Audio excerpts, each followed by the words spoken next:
Hey, how's everybody doing today? My name is Matthew from A Series of Little Efforts, and we are back with another video. Earlier today, I put out a question and answer video. The question was from a subscriber who had a friend who was having some postural problems. And if you haven't seen that video yet, I will link it down below, so maybe check that one out before you watch this one. It doesn't really matter either way.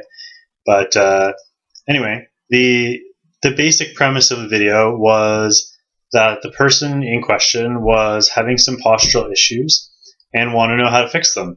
And I was referring to the fascia in the video and realized that we've never really covered that topic yet.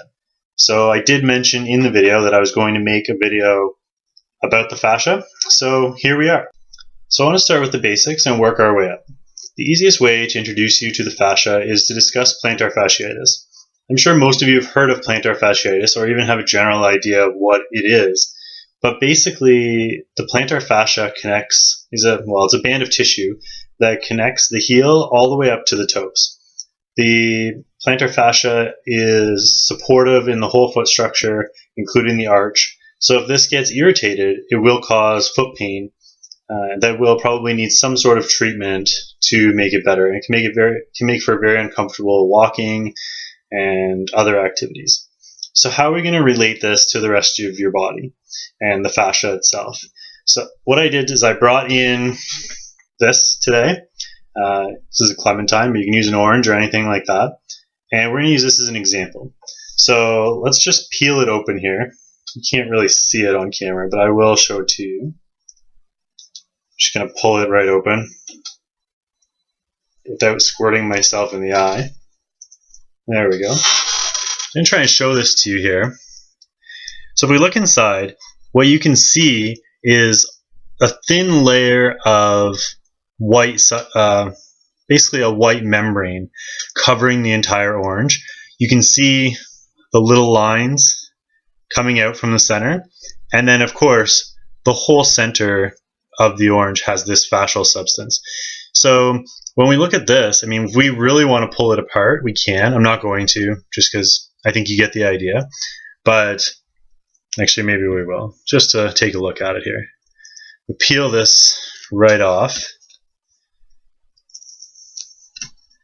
And we can look at the outside of it, which is going to be, keep us in mind that this is the outside of the muscle. And then the inner workings would be the inside of the muscle. So if we look at the outside, I'm sure you've done this before, but this is the peeled outer part of the orange.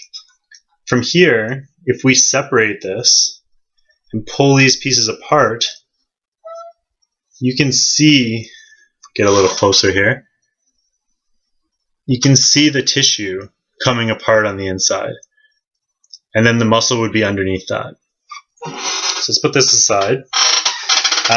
So again, let's bring this back to the body. So keep that in mind, that's the muscle. And now this picture that I'm about to bring up is going to be what it looks like inside the body.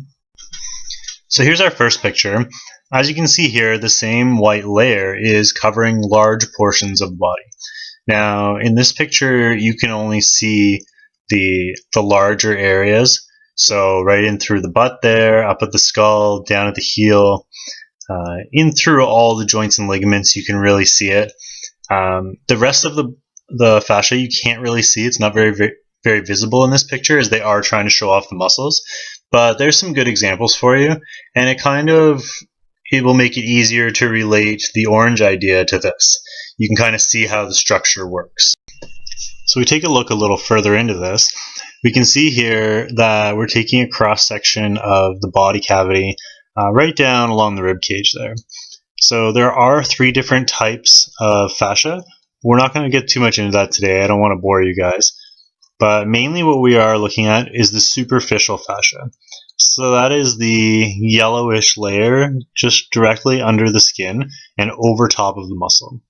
Now the deep fascia is also something that will be affected by what we're going to talk about today, but we won't really differentiate between the two all that much. Now that you know what the fascia is and what it looks like, what does it do? So this fascial lining just really protects your body and holds everything together. It's kind of like that orange, remember? It's the the glue that holds everything in place. It's a protective layer. So if all it was a protective layer, then there really wouldn't be much to talk about in the video. A lot of recent studies have come out suggesting that the fascia can actually contract independent of the muscles. So what that means is without you lifting your arm and using your muscle to lift your arm, the fascia can actually contract and cause movement on its own. So the byproduct of this is that the fascia itself can get very tight because of all the contracting and releasing. So if we come back to this orange here, if we come back to this and this fascia starts to get really, really tight, what's going to happen? It's going to start pulling on the outer walls, right? All the way along. So the same thing's going to happen in your body. If this fascia gets tight and it's interconnected throughout your entire body, it's going to start pulling on things. Let's think of this as my shirt, for example. We already know that we have a fascial layer covering our entire bodies and all the muscles. So pretend it's your clothing. Grab the front of your shirt and pull down. What happens? When you do this, the back of the shirt will come up, right?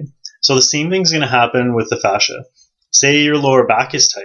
If we pull on your lower back, everywhere else is going to pull as well. It's going to be pulling all the way up through your neck. It's going to be pulling down through your knees, down through your fascia, down through the ankles and all the other joints that are involved within the posterior chain.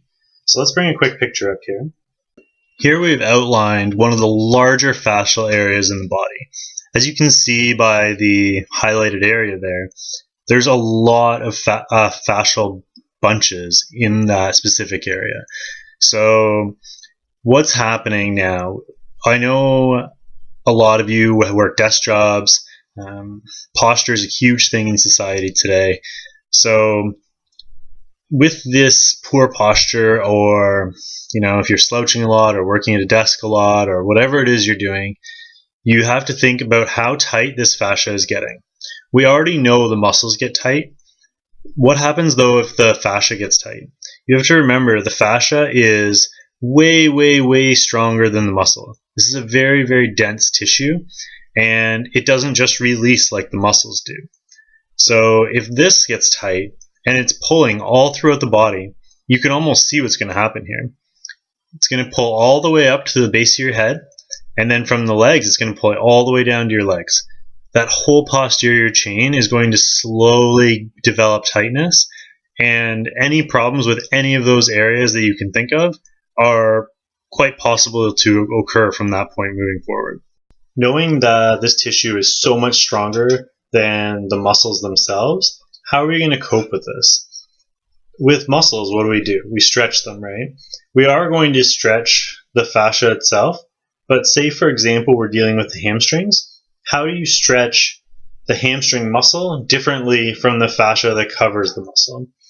The muscle itself, when we stretch, the recommendation is normally around 30 seconds. And you just hold the steady stretch for about 30 seconds, and then you switch to the other leg. With the fascia, that won't work. 30 seconds isn't long enough. The fascia is way too strong and way too taut to be stretched in 30 seconds.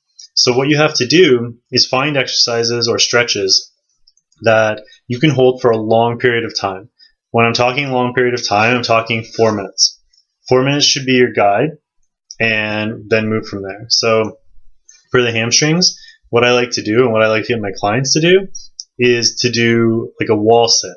So sitting with your legs up the wall and your body's vertically on the ground or on a Swiss ball, an exercise ball. So try that. Make sure it's for 4 minutes. If it's too difficult, then you'll have to change the angle. You'll have to reduce the angle, because 4 minutes is a long time.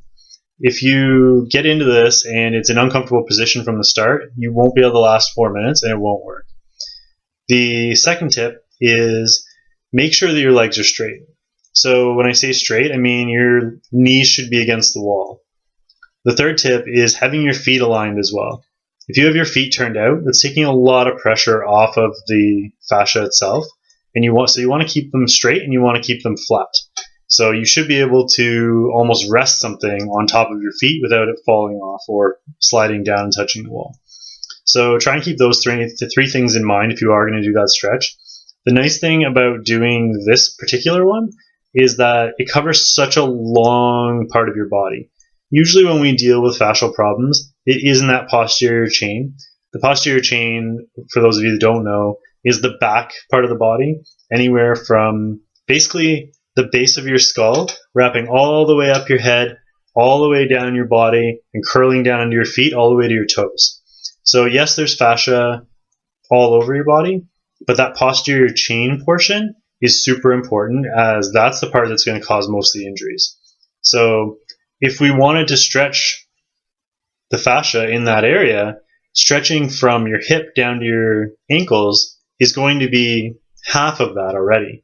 And if we've stretched half of the fascia and it's all connected, then really we've stretched all of the fascia.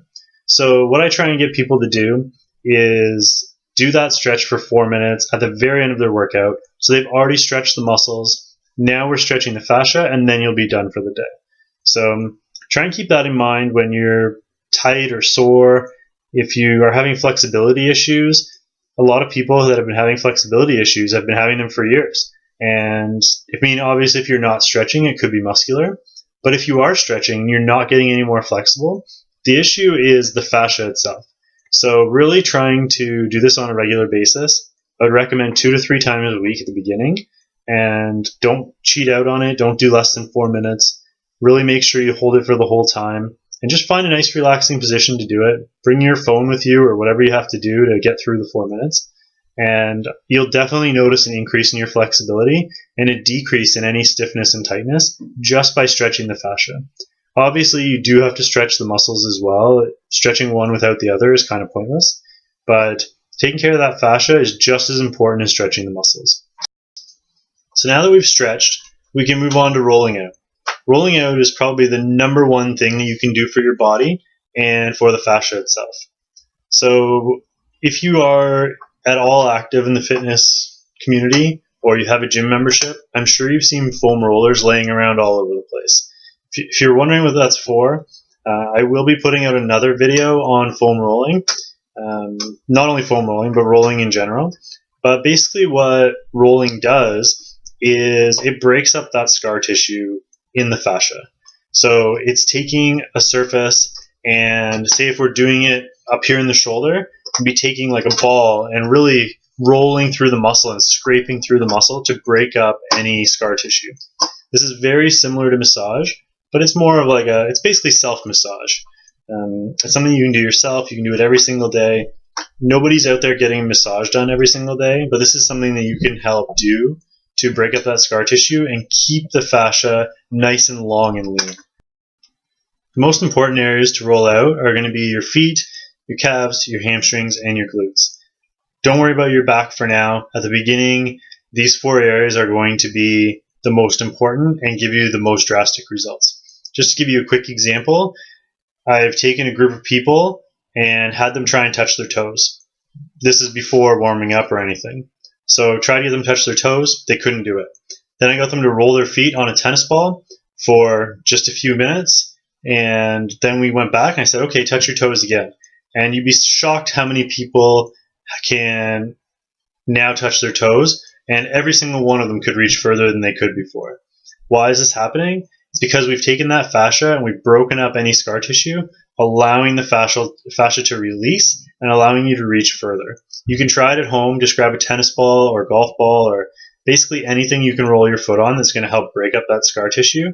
Just roll around on the ball and see how much farther you can reach. Let me know in the comment section down below if it helped you and how much further you could reach.